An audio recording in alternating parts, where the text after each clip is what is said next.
আসসালামু আলাইকুম এভরিওয়ান। আজকে নিয়েছি একটা নতুন রেসিপি, আর এই রেসিপিটা ভোপালি স্টাইলে মটন কষা। তো এখানে আমি পেঁয়াজ, টমেটো আর কাঁচামরিচের পিষা হওয়া কাঁচামরিচ আমি ভুঁজে নিয়েছি, তারপর ঢেলে দিয়েছি মটনটাকে মশলার সাথে ভালোটিকে কষিয়ে নিব। এখন দিয়ে দিব লবণ 1 চামচ। লবণ দেওয়ার পরে আমি আবার মশলাটাকে ভালোটিকে কষাবো।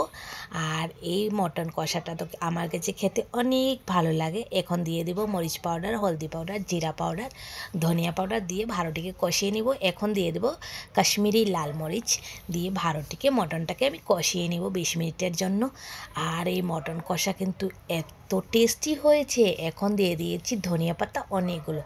আর এই মটন কষা, লাল লাল মটন কষা এত লোভনীয় লাগছিল, শুধু দেখতে লোভনীয় না, খেতেও অনেক টেস্টি হয়েছিল। আমার তো মটন কষা খেতে অনেক ভালো লাগে, আমার ফেভারিট রেসিপি মটন কষা।